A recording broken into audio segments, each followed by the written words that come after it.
Okay. Now we're recording, I think. Sweet. Everyone, welcome to DenverScript, virtual COVID edition. So give you a rough idea of what our schedule looks like. I mean, and can someone mute whatever's, I hear myself reverberating. That might be me. Hold on. So this is roughly our schedule for tonight.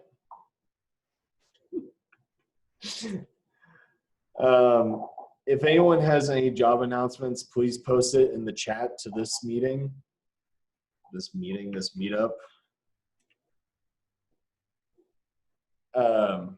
Brooks, I can still hear. Just weird because I was muted. Oh wait, are you? Do you have my Twitch open in the background? That is exactly what that was. Yeah, you can mute that. There, no longer on that. Also, we're an open collective, which means we can take donations as a nonprofit, which just helps us, run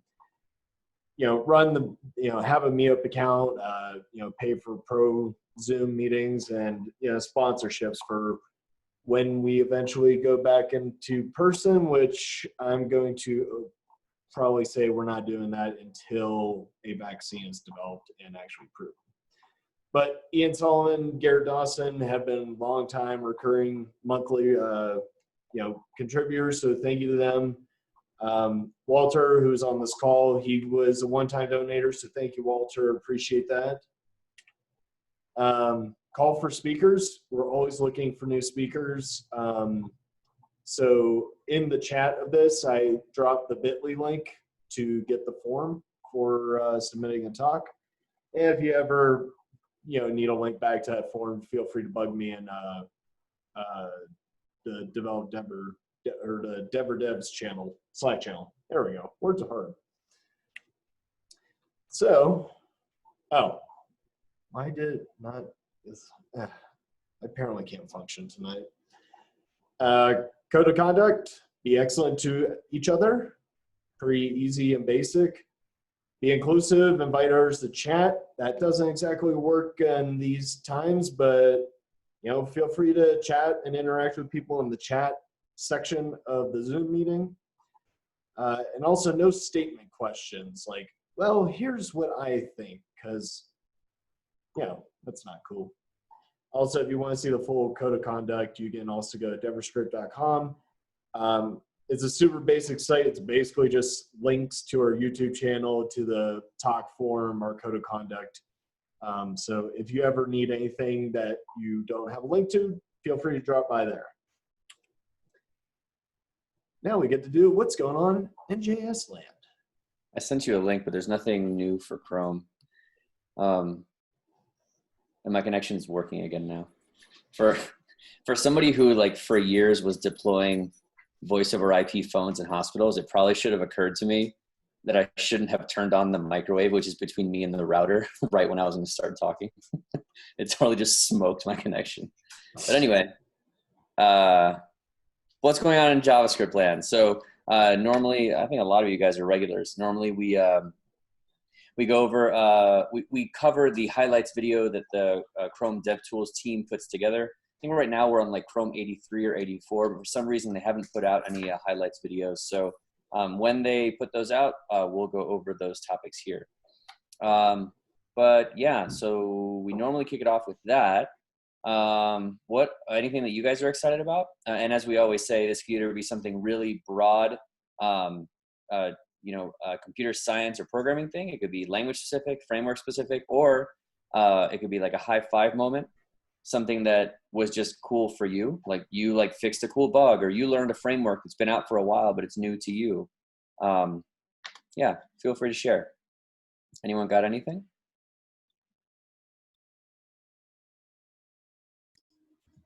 I guess I got something that I learned today on the most recent syntax episode, which the syntax podcast episode, they talked about when you're doing a target blank for opening up other URLs. That that is causing, you have to do like that no ref, no refer, and everything else. That way you don't have that, like, you know, callback and have whatever you're linking to be able to just, you know, steal all of your website's data. Well, apparently a lot of websites are automatically inserting that in now. So that way it's not becoming as big of a security deal in case you forget it. So for example, Safari is doing a lot of those protections. Firefox is doing even more protections, which is not too surprising. And so I'm going to try to find that episode and then link that into the Zoom chat. Okay, cool. Matt, are you gonna try and do a summary of that? Oh, sorry. That's seriously, my brain is completely. This is how you know that we've taken a month gap in between. We're a little rusty, folks. Matt, I don't blame you because I have Brooks's Twitch thing pulled up and I'm just watching myself pointing at my screen with a red block moving across the top.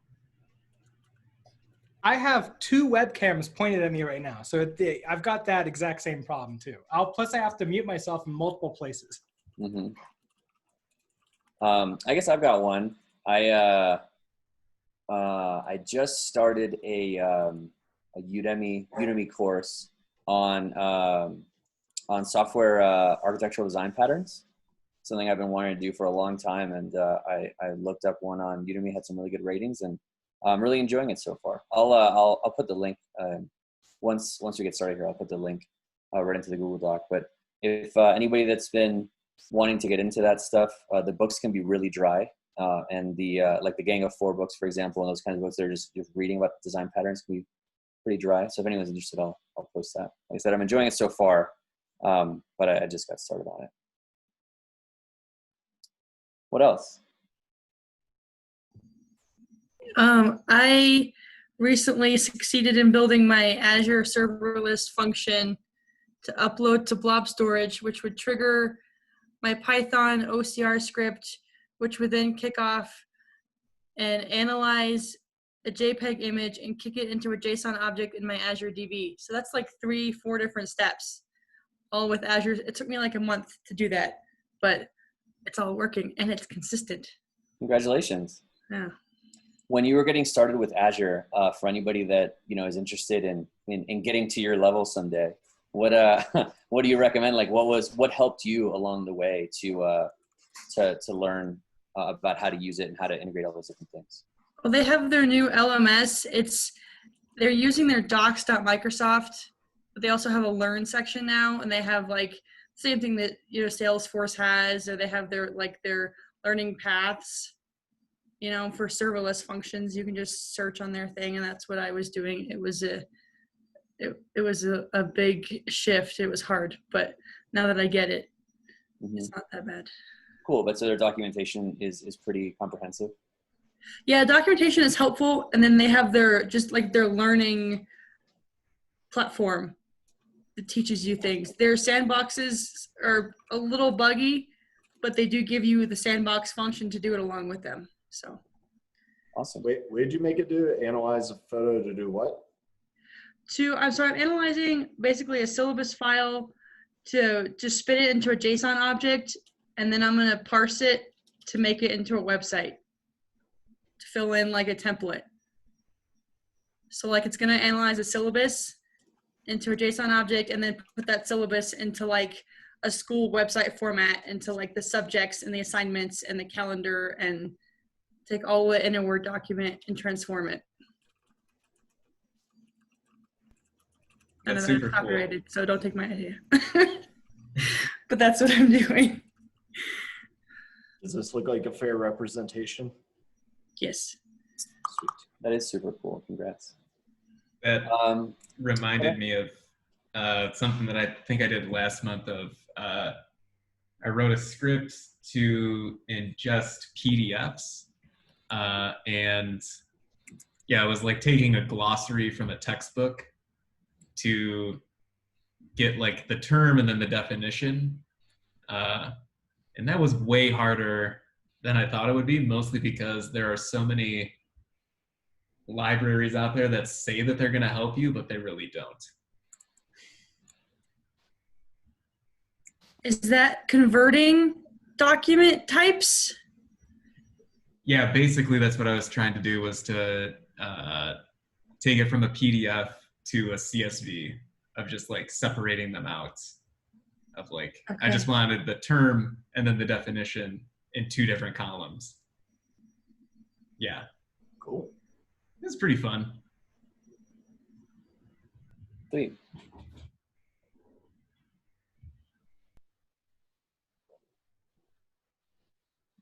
Anyone else? Also, this is we still have this ongoing category, the how are you staying sane? And this one might be interesting because, you know, now we've all been on some form of either lockdown or like enhanced social distancing now for like 3 or 4 months. So maybe like a good one would be like, how are you keeping sane? Because at first everybody's kind of like, oh, I'm making sourdough bread and like all stuff. And now it's like, I feel like everybody's lit their sourdough starter on fire. So, you know, any new things that you've gotten into? I've gotten into a lot of yard work lately. It's just something to do. What are you guys doing to stay sane these days? Roasted sourdough.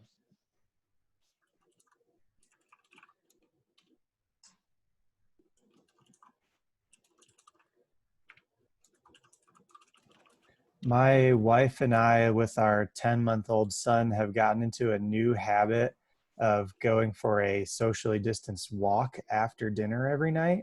Oh, cool. And that has just been a surprisingly good, like, space to end the day, not looking at a screen, good space for conversation, also getting some steps in. It's been a very helpful new habit that we've gotten here.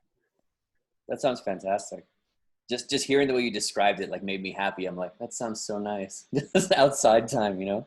Cool, good for you. We also, I'll just say, we moved from Indianapolis in January, and the weather here is way more consistent and like compatible for evening walks than it is in Indy and Midwest in general. It's way more hit and miss there.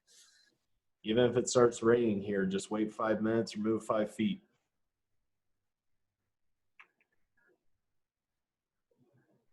That's funny you say that, because especially like in the spring, Colorado is known for just how crazy the weather is. I guess it is consistent during like throughout a single day, right? But maybe it'll be like sunny one day, snowstorm the next day, you know, back to sunny. But yes, within a day, I guess you can usually count on it for like being whatever it is. That's super cool. And welcome to Denver, by the way. Thank you. I'm actually down in the Springs right now, but Cool. am not necessarily permanently here. So just trying to branch out. Yeah. Awesome. You're welcome.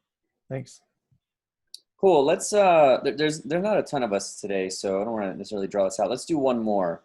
Either something that's new, a cool high five moment that you're excited about. And like I always say for those, like, this is your place where you have other people that will understand and appreciate that like one weird bug that you solved or whatever else your other friends might not. So feel free to share.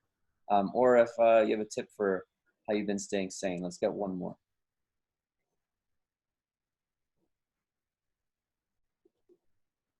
I solved an accessibility issue the other day that was when someone zooms in at 450%, a button overlaps something. That is something I never thought I would have to solve in my career, but I did. Congrats. Any sort of general takeaways that you found in solving that, or was it like super specific? It was basically just whoever developed it didn't use Flexbox correctly and just didn't have things to reflow. Hold on while I yell at a dog.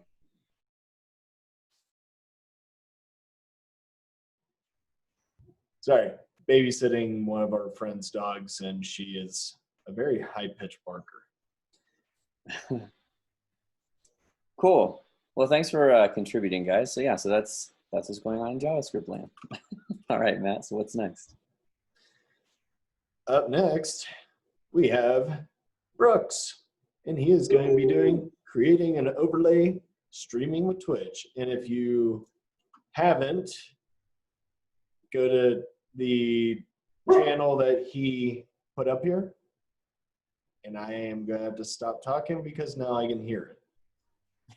Yeah, it gets interesting because it's all sort of like streaming out while also like zooming is a very fascinating thing. I haven't done this before.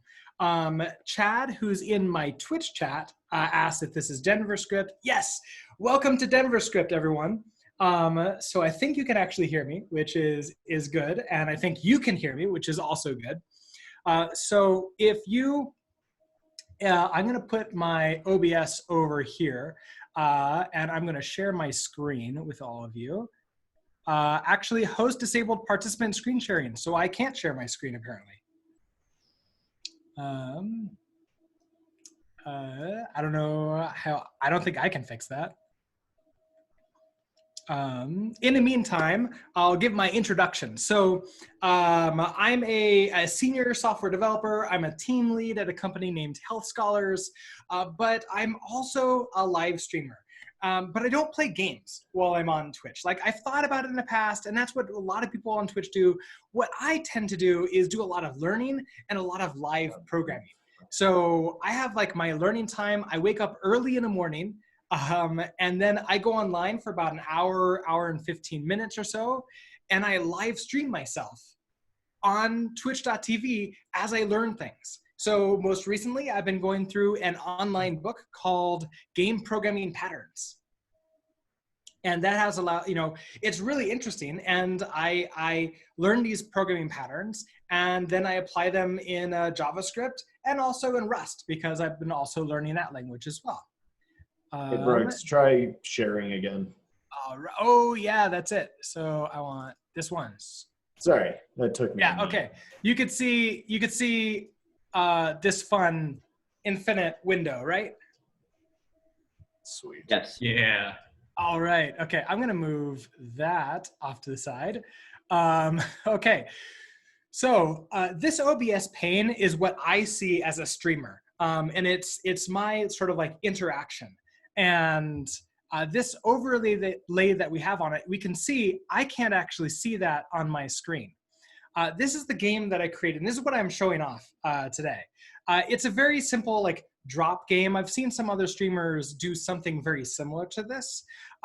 In chat, which I have over here to the right, and we can see that Chad most recently did a drop, is we can do bang, drop, and it causes this square to drop down, and you're trying to hit this platform that I have down at the bottom. And I can have this, like, even if I switch over to my, like, everything except that one, like my short break screen, which is maybe a little bit easier for you to see, but less easy for the stream members to see, you know, what we're doing. This is what the game looks like. Now, behind the scenes, what's going on is I have two JavaScript applications. I have a backend that just a Node.js server running on this computer that is using a library called TMI.js. And TMI.js is just connecting to Twitch chat and receiving every single message that's being sent out. And I'm in turn creating a, I am creating a web socket and then forwarding those on. So we can see here this WebSocket server. I have my connection. I'm listening to my channel, Berserker. When I get a message, then I want to check to see if it's drop or drop. So I won't allow it to work unless it's a bang or a hash in front of it. Otherwise, it would be just a little bit too crazy. And then I forward this on to my other application. And this is the game itself. I'm using a tool called P5.js, which is based upon processing. It's a really, really, really cool sort of like, I don't know, have any of you actually used processing in the past or heard of it, or processing or P5.js? I have. I've not. I've heard of it. I like it a lot. It's basically like a game engine, except they don't give you any, like, very much. It's just an interface into Canvas. And so doing lots of animations. So I did this in a very object-oriented style. So I have, for example, here's a box. This is the box that drops down. And, you know, I give it a location, I give it a velocity, I have it render itself to the screen. Where the magic really ends up happening here is getting this WebSocket on message. And every time we receive the message, I go ahead, set the color of the box, gently remind people that they can set the color of their boxes if they want to, and instructions of how to, and then push this into an array, which is just immediately starts getting rendered out.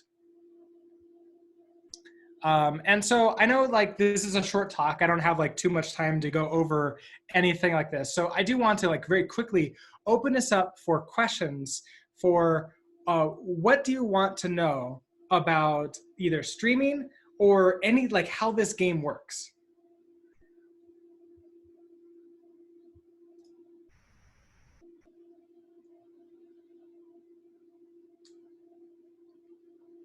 What's been your biggest challenge with doing streaming and coding? The biggest challenge doing streaming and coding at the same time. Well, I guess, like, being distracted constantly is a challenge. It's very easy to, like, okay, I've got chat going on here. If somebody is messaging me, I want to, like, answer that. And, you know, that might take me out of flow a little bit. So I kind of have to acknowledge that just I'm not really going to be in a super heavy flow moment very often. Also, like, time is a big deal. It's very easy to just get caught up in a moment and just time goes away from you. And the next thing I know, well, okay, I didn't really finish what I was going to do. Time to wrap up, and maybe next time we'll get it done. How have you dealt with that time constraint issue? Do you, like, time box yourself, or is it just a problem that you're constantly fighting? I've been getting, I think, a little bit faster as I've been going, you know, programming through. It's harder the more people are in chat. So that way, like, the more people in chat, the more, you know, comments are in chat. The more you distract yourself, the faster the stream seems to go without actually getting anything done. For me, I find that I stream because I'm not really doing the work that I really want to do, except when I'm streaming. Like, when I'm not streaming, I'm just doing, like, procrastinating. So ironically, I still get farther when I stream than when I don't stream, if that makes sense. Yeah, cool.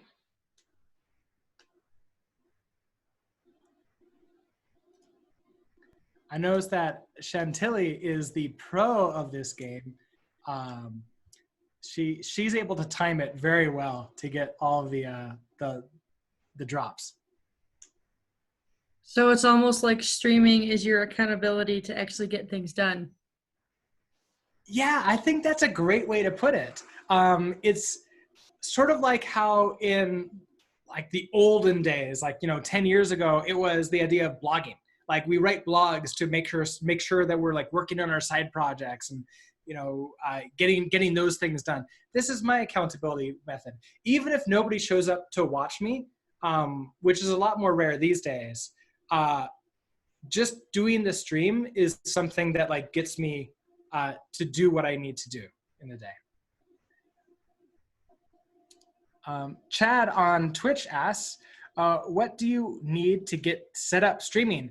You don't have to have a webcam. You just have to have a computer that can run software like OBS, which is free.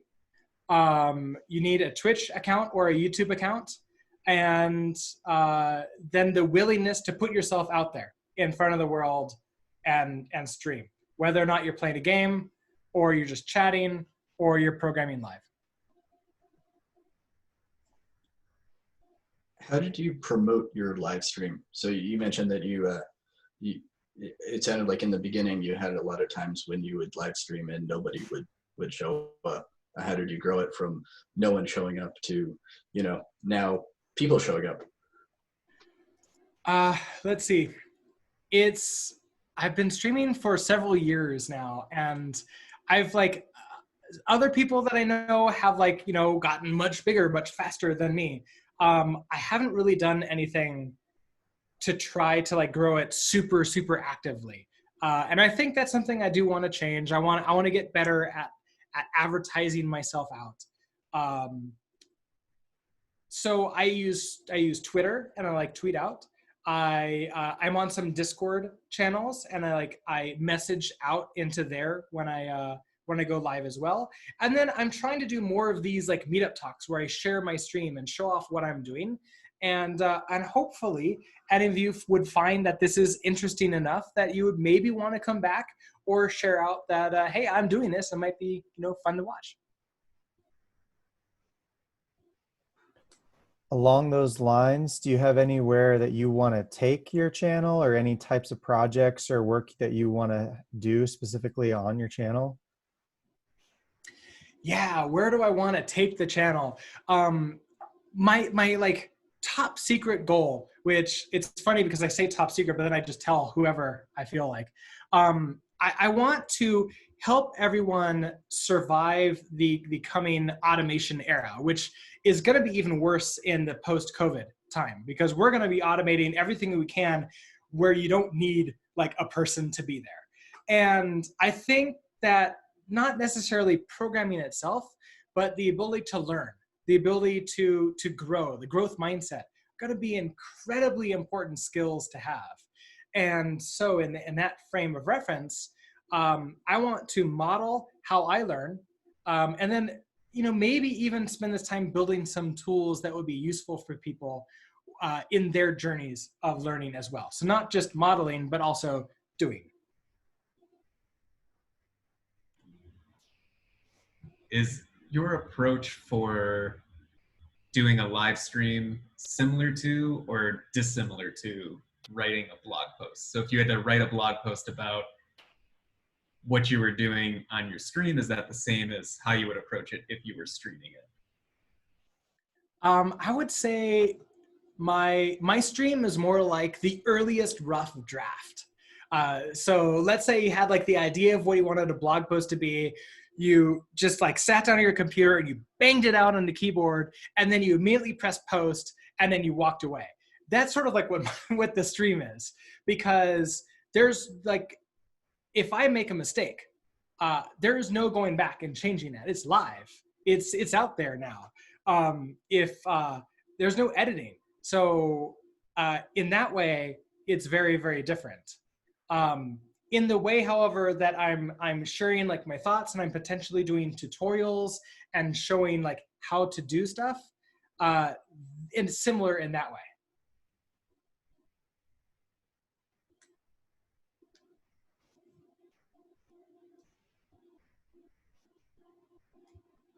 I see some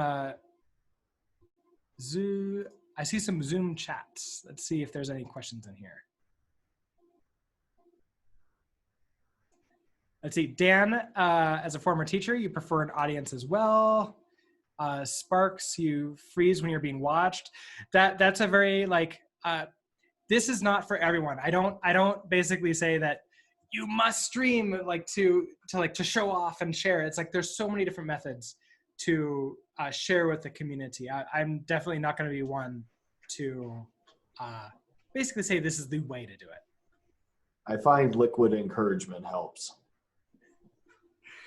There and are. I can't do it at the time of day that he does it.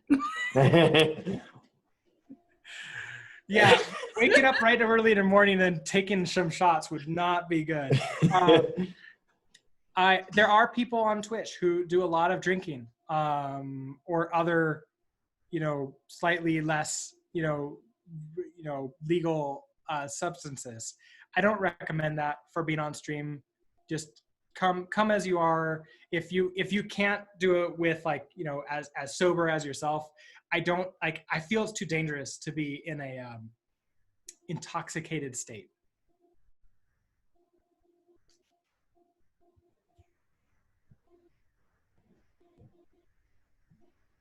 I think that's cool though that you're using it to show people how to learn. That's really cool.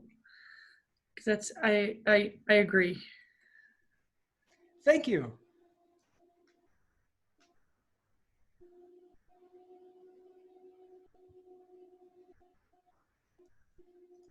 Dan, you say you'll pay for that. There actually is a way to pay streamers for what they're doing that won't actually cost you any money. You can get like 5 bits a day for free pretty much easily by watching an advertisement, and then you can spend those on whichever streamers that you want. And then you can also, if you have a Amazon Prime account, you can connect that to Twitch and subscribe to your favorite streamer for free, and they get $2.50 that month. I think Yeah, that but was his to favorite the. streamer is me on heroin, so. I bet the music would be great.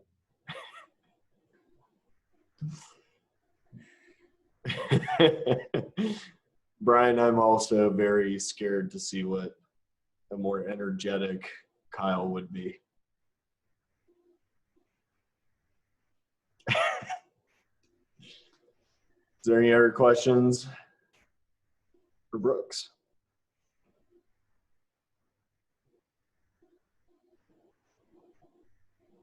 Okay. All right. Well, thank you so much for watching. I do my morning streams every weekday morning from 7 a.m. Mountain Time till around 8:15 before I have to go get ready for work and do day job type stuff. I'm also trying to figure out how I can do maybe a few streams on a weekend too that are maybe a little bit longer where I can just actually do fun game development type stuff. But with that, I'll give my outro to the stream people. Thank you, everybody, for watching, and I shall see you next time. Have a good one. Bye.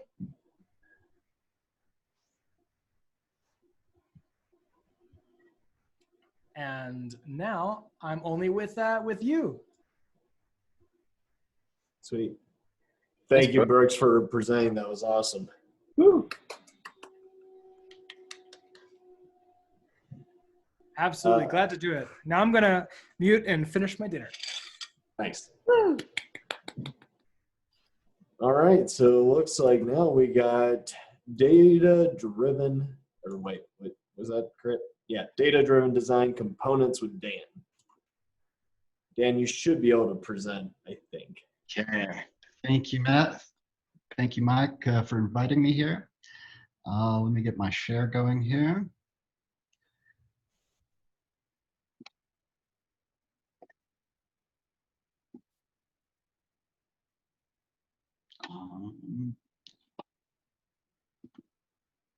Can you see the right screen there?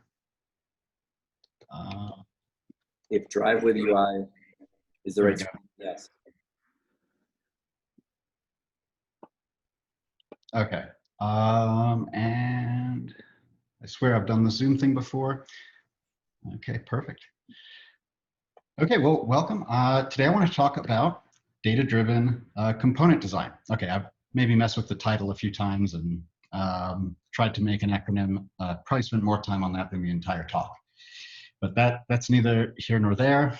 One of the things that I found when doing this was I talked to a couple engineers who were like, well, Dan, I already do data-driven components. I do React.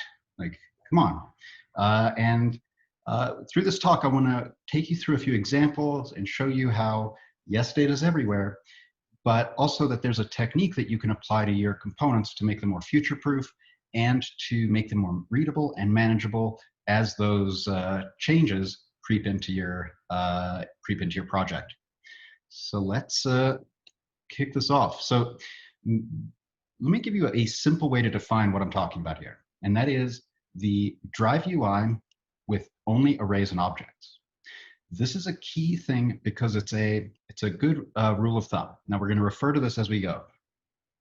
Now, the coolest things about it are that, yeah, it's resilient to changes, easier to test, and it's framework agnostic. Well, what is this? What am I talking about? Like, you may be thinking, okay, well, give me some examples. So here we've got a component, or we've got a bit of HTML with a nav and some links in there. There's nothing fancy here. There's no JavaScript. There's, just a nav. So on it's kind of a component. We've got a bit of markup. We've got some rendering stuff, and if you pay attention closely here, there's an href and a label for each of these links. That's data. This isn't a tree data structure. So it's almost impossible to build things without data structures. They're everywhere. We're using them. Everyone uses them. So I don't want to get lost in the weeds here, but I do want to point out that there's a difference between code that looks like this, where you have a lot of local variables. This is an example React hooks flavored component. But let's say we wanted to take out our links from that HTML, turn it into a proper component.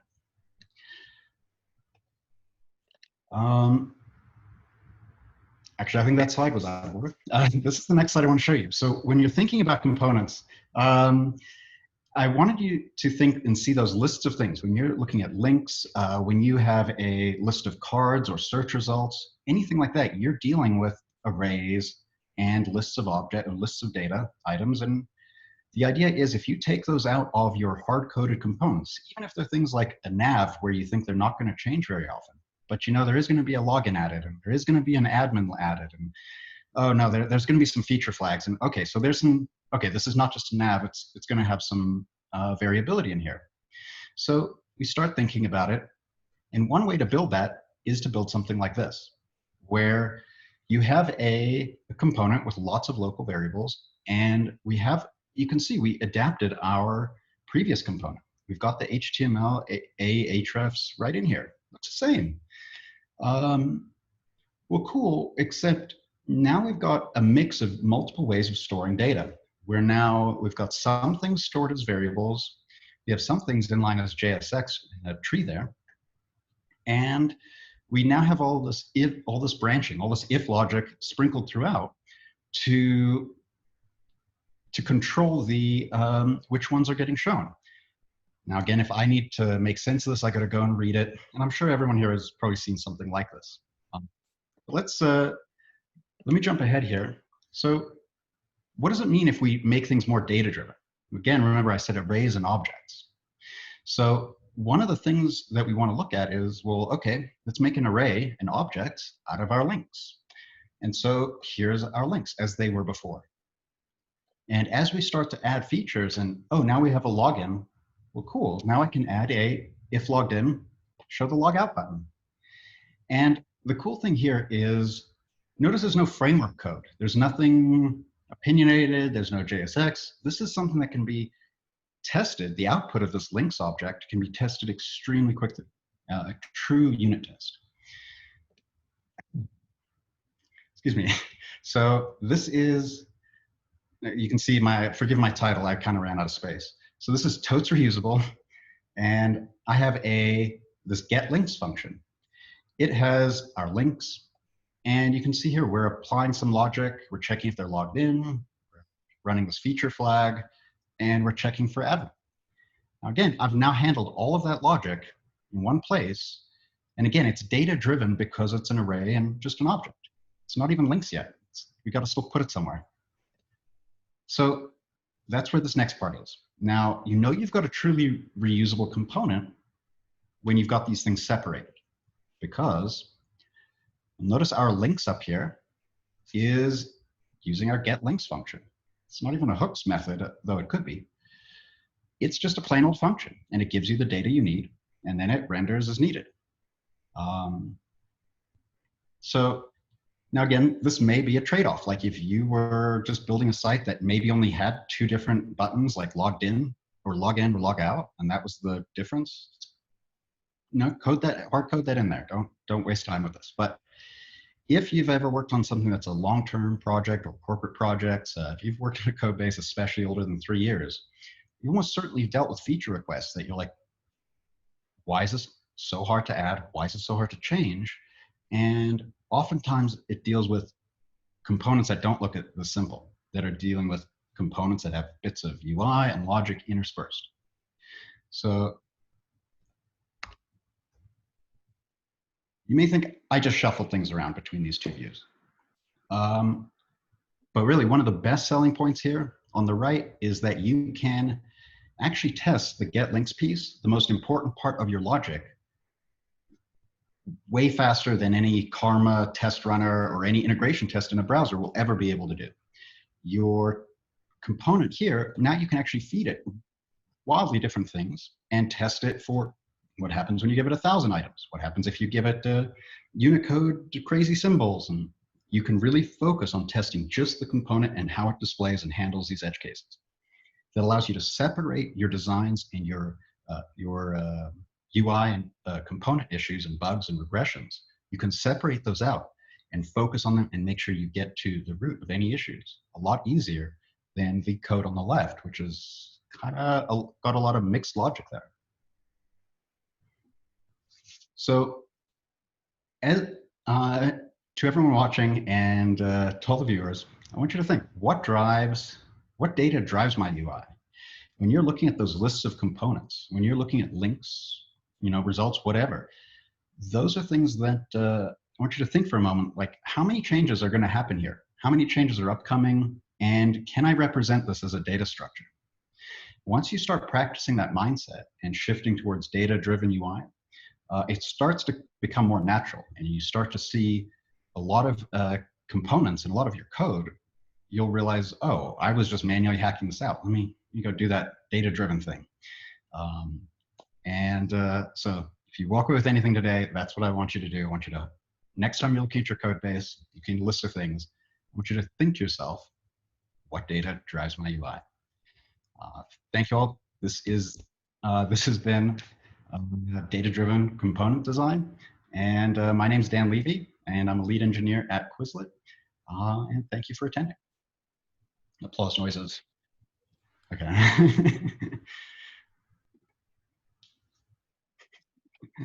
Are there any questions?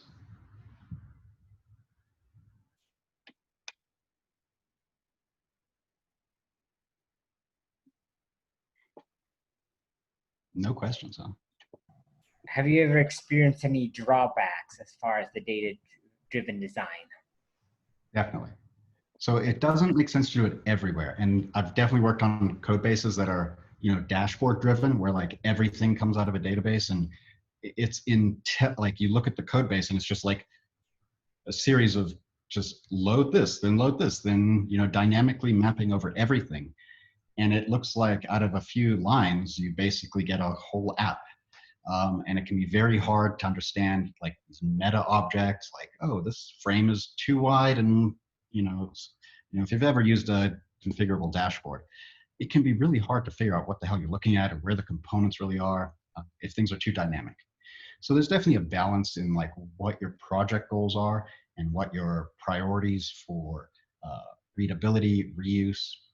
If you're constantly editing a file every few weeks or every few months to especially navigation or something like that, that is central, important, it must work, and also still needs to meet these changing business requirements, then those are the places where it's really well suited in almost in any kind of code base.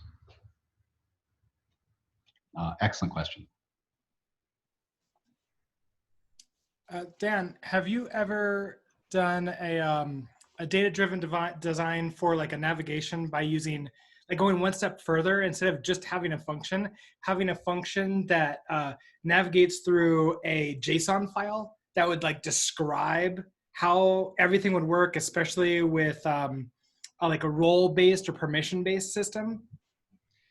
Actually, that's a great, thanks for bringing that up, because there's I did work on a admin dashboard that was exactly like that. Like each little square was defined by what roles were available, what roles were required. And then, so they'd be blocking. And then sometimes you'd have a write permission. So that would be like write roles. And so, but again, these were very generic. It was like every component, whether it was a little bar graph or a a little search widget for clients or whatever CRM thing they had. Whatever it was, it could be very different UI. And that sort of JSON-based design, it was actually kind of hard to deal with because it was just such a big file. But it was hard to deal with different things. It was just a lack of familiarity. That's why I wrote here less familiar as a potential issue, just because I struggled with that. And as I got more familiar and as I worked on code bases that had international or translations and translation lookup dictionary files, if you've ever done any work like that, the feeling of familiarity starts to come back. But just because I said you want to make things data driven, it doesn't mean they have to technically be JSON. The rule of thumb that I think is most practical is that it should be able to serialize to JSON, even though nowhere in this function here do I actually convert it to JSON. It's just a function that generates data. But the most important thing is that it's a function that is separate from my logic or from my UI display. And it is something that whatever is produced out of that function, it will reliably produce X number of links with the hrefs and the text as specified, whatever they may be. So that way, I'm detaching it from a application framework. This means that, hey, if you're writing a React Native app or writing an app in any other language that can support a JS runtime, you can copy this logic across as long as they can support JSON objects. This code is now portable and can be supported across different languages and environments from the server, mobile, to the front end. So it's a really powerful way to centralize your logic as well. Any other questions? Well, I hope you've got some components in mind that you've got planned to fix up. And yeah, I appreciate it. Thanks for joining. We're actually really good on time. Did you have, and not to put you on the spot, but did you have any part of the presentation that you had to cut out that you wish you would have been able to spend a little bit more time on? If so, if you're like, oh man, I wish we would have been able to get to this, you can. If not, there's no pressure. What's that? Really, I think yes, the other one has different code examples. I don't know. No worries. I appreciate the invite though. Yeah, that was really cool. And that's a great point, Kyle. Thanks for bringing that up. Your cyclomatic complexity is greatly reduced. So if you're thinking of lines of code as overhead, I don't want to get into what cyclomatic complexity is at the moment. Worth looking up. But if you are looking at the lines of code that I have on my screen here, if you're looking at these lines, these are all bits of logic and instructions that the computer has to figure out. When you move to a block of data, on the right, these lines, 14, 18, those are basically free. That isn't instructions. JavaScript lets you blur the lines between data and actual logic and instructions and statements. So this is kind of free. It's off books. It's off the budget. And so you're basically only representing a tiny bit of actual logic that's getting applied the same way over an array. So it really reduces the amount of moving parts in your code.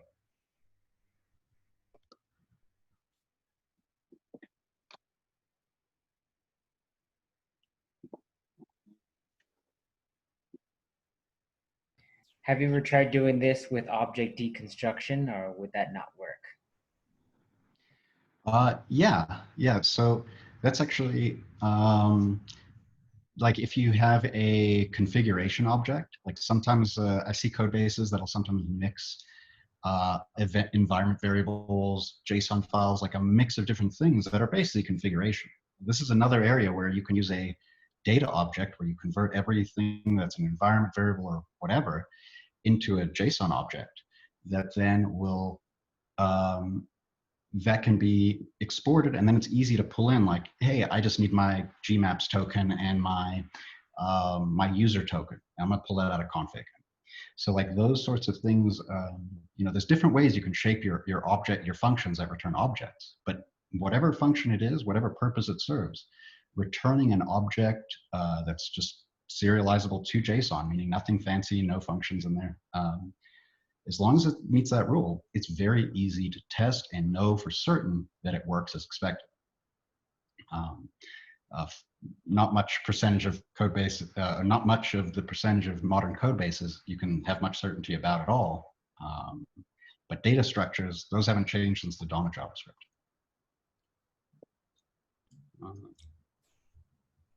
Dan, I think at the beginning you mentioned that you would use data-driven components for arrays and objects.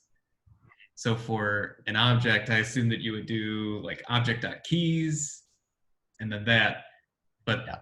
object.keys might not return it in the same order every time that you test it or display it. So That is how do you kind of address that? So that has recently, I believe, been updated in the TC39 spec because of I think there was just a lot of browsers and implementations basically realized they had to support stable keys and stable with very predictable behavior. There's only a few edge cases that are kind of crazy between like deleting keys, re-adding them, and like setting them to null undefined. You have to go through a crazy sequence of key modifications to get browsers to have different key sequences. So it's, but yeah, doing those, again, it is frustrating to keep a keyed list in order because you don't get control over that. So if you needed to have a sorted key list, like for sections in your nav, like if you had parent categories or accordion, whatever, those labels, I would still just represent them in a sorted array. So it'd almost be like two objects. Like you'd have your sort and then your dictionary with the structure of what each object and its child links look like. Yeah, great question. And